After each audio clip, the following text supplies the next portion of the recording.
Hi friends, welcome to Aychu's kitchen. Hello അസ്സാം വലൈക്കും നമസ്കാരം. അപ്പോൾ ഇന്ന് ഞാൻ വന്നിട്ടുള്ളത് നമുക്ക് ഇഫ്താറിനൊക്കെ എളുപ്പത്തിൽ ഉണ്ടാക്കാൻ പറ്റിയ നല്ലൊരു കിടിലൻ സ്നാക്ക് റെസിപ്പി ആയിട്ടാണ്. ബട്ടർഫ്ലൈ ചിക്കൻ്റെ റെസിപ്പി ആയിട്ടാണ് ഞാൻ ഇന്ന് വന്നിട്ടുള്ളത്. അപ്പോൾ നമുക്കിത് എങ്ങനെയാണ് ഉണ്ടാക്കുന്നത് നോക്കിയാലോ. അതിനു മുന്നേ എൻ്റെ ചാനൽ ആദ്യമായിട്ട് കാണുന്നവരാണെങ്കിൽ അല്ലെങ്കിൽ ഇതുവരെ സബ്സ്ക്രൈബ് ചെയ്യാത്തവരാണെങ്കിൽ ഒന്ന് സബ്സ്ക്രൈബ് ചെയ്തേക്കണേ. സബ്സ്ക്രൈബ് ചെയ്യുമ്പോൾ തൊട്ടടുത്തൊരു കുഞ്ഞ് ബെല്ലൈക്കൺ കാണാം. അത് ക്ലിക്ക് ചെയ്യുമ്പോൾ 3 ഓപ്ഷൻസ് വരും. അതിൽ ഓൾ ക്ലിക്ക് ചെയ്യണം.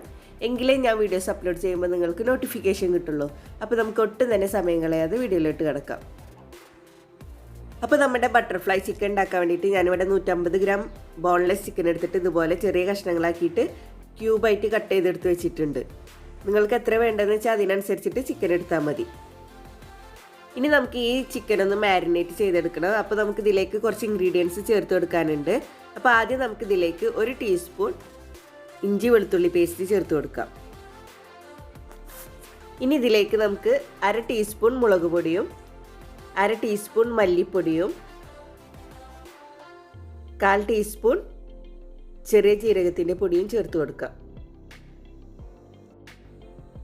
ഇതിലേക്ക് നമുക്ക് 1 ടീസ്പൂൺ സോയാബീൻ സോസ് ചേർത്ത് കൊടുക്കാം.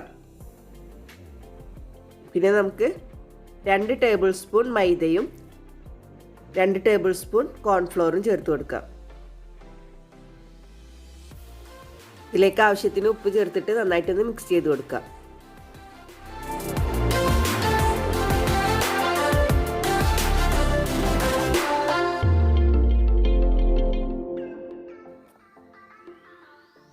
ഇനി നമുക്കിതിലേക്ക് 2 ടേബിൾ സ്പൂൺ ടൊമാറ്റോ സോസും കൂടി ചേർത്ത് കൊടുത്തിട്ട് ഒന്നും കൂടി നന്നായിട്ട് മിക്സ് ചെയ്ത് കൊടുക്കാം.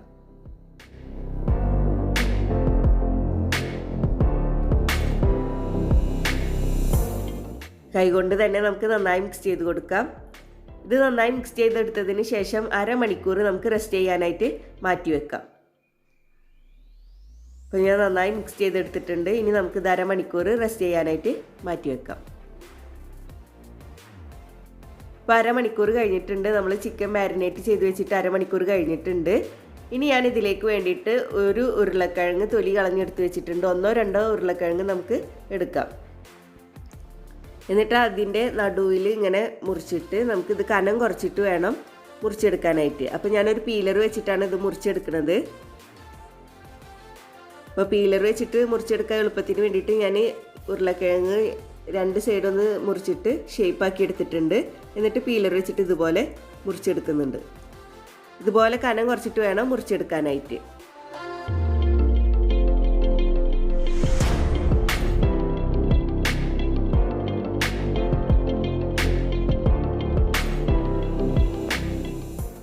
അപ്പോൾ ഞാൻ ഉരുളക്കിഴങ്ങ് കനം കുറച്ചിട്ട് മുറിച്ച് വെച്ചിട്ടുണ്ട്. ഇനി നമുക്കൊരു ബൗളിലേക്ക് 2 ടേബിൾ സ്പൂൺ കോൺഫ്ലോർ ഇട്ട് കൊടുക്കാം. ഇതിലേക്ക് 1 നുള്ളു ഉപ്പും കൂടി ചേർത്ത് കൊടുക്കാം. ഇനി നമുക്ക് 1/4 കപ്പ് വെള്ളം കൂടി ചേർത്തിട്ട് നന്നായിട്ടൊന്ന് മിക്സ് ചെയ്ത് കൊടുക്കാം.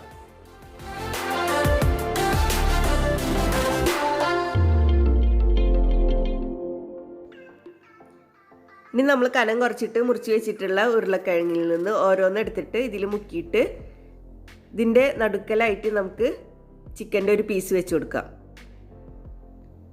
എന്നിട്ട് ഒരു ടൂത്ത് പിക്ക് വെച്ചിട്ട് ഒരു സൈഡിൽ നിന്ന് മറ്റേ സൈഡിലേക്ക് കുത്തി കൊടുക്കാം.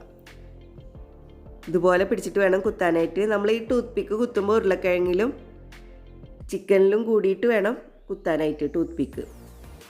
ഇതുപോലെ നമുക്ക് ഓരോന്നായിട്ട് ചെയ്തെടുക്കാം.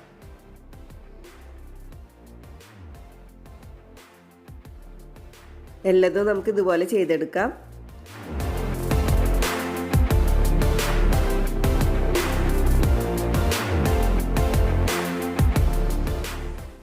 അപ്പോൾ എല്ലാതും ഞാൻ ഇതുപോലെ ചെയ്തെടുത്തിട്ടുണ്ട്. ഇനി നമുക്കിത് ഫ്രൈ ചെയ്തെടുക്കാം. അപ്പോൾ അതിന് വേണ്ടിയിട്ട് ഞാനൊരു പാൻ അടുപ്പത്ത് വെച്ചിട്ട് അത് ചൂടായപ്പോൾ അതിലേക്ക് ഞാൻ കുറച്ച് ഓയിൽ ഒഴിച്ച് കൊടുക്കുന്നുണ്ട്. ഇനി നമുക്ക് ഈ ഓയിൽ ചൂടായി അതിലേക്ക് ഇട്ടിട്ട് ഫ്രൈ ചെയ്തെടുക്കാം.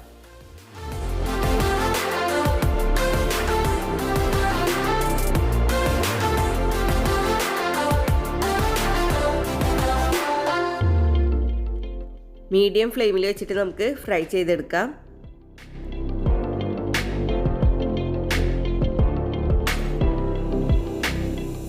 ഇതുപോലെ തിരിച്ചിട്ട് കൊടുത്തിട്ട് എല്ലാ സൈഡും വെന്ത് കിട്ടുന്ന തരത്തിൽ നമുക്ക് ഫ്രൈ ചെയ്തെടുക്കാം.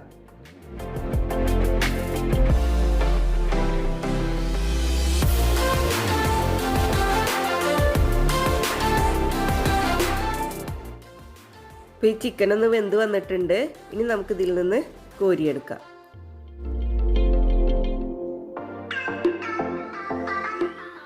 ഇതുപോലെ തന്നെ നമുക്ക് ബാക്കിയുള്ളതും ഫ്രൈ ചെയ്തെടുക്കാം. അപ്പോൾ ബാക്കിയുള്ളത് ഞാൻ ഫ്രൈ ചെയ്തെടുത്തിട്ടുണ്ട്. നമ്മുടെ ബട്ടർഫ്ലൈ ചിക്കൻ ഇവിടെ റെഡി ആയിട്ടുണ്ട്. എല്ലാവർക്കും ഇഷ്ടപ്പെട്ട് കാണുമെന്ന് വിചാരിക്കുന്നു. എല്ലാവരും ട്രൈ ചെയ്ത് നോക്കണം. ട്രൈ ചെയ്തിട്ട് ഫീഡ്ബാക്കൊക്കെ അറിയിക്കണം. പിന്നെ നിങ്ങൾക്ക് എൻ്റെ വീഡിയോസ് എല്ലാം ഇഷ്ടപ്പെടുന്നുണ്ടെങ്കിൽ മറക്കാതെ ഒന്ന് ലൈക്ക് ചെയ്യണം കേട്ടോ. അപ്പോൾ നമുക്ക് ഇഫ്താറിനൊക്കെ എളുപ്പത്തിൽ ഉണ്ടാക്കാൻ പറ്റിയ നല്ലൊരു കിടിലൻ സ്നാക്കാണ്. അത് കാണാനും നല്ല ഭംഗിയാണ്. ഭംഗി മാത്രമല്ല നല്ല ടേസ്റ്റിയാണ്. അപ്പോൾ ഇനിയും ഇതുപോലുള്ള വീഡിയോസുമായി വരാൻ നിങ്ങൾ എൻ്റെ ചാനൽ സബ്സ്ക്രൈബ് ചെയ്യണം. സബ്സ്ക്രൈബ് ചെയ്താൽ ബെല്ലൈക്കൺ ക്ലിക്ക് ചെയ്യാൻ മറക്കരുത്. എങ്കിലേ ഞാൻ വീഡിയോസ് അപ്ലോഡ് ചെയ്യുമ്പോൾ നിങ്ങൾക്ക് നോട്ടിഫിക്കേഷൻ കിട്ടുള്ളൂ. വീഡിയോ ഇഷ്ടപ്പെട്ടാൽ ലൈക്ക് ചെയ്യുക, ഷെയർ ചെയ്യുക. Please subscribe, comment, like and share.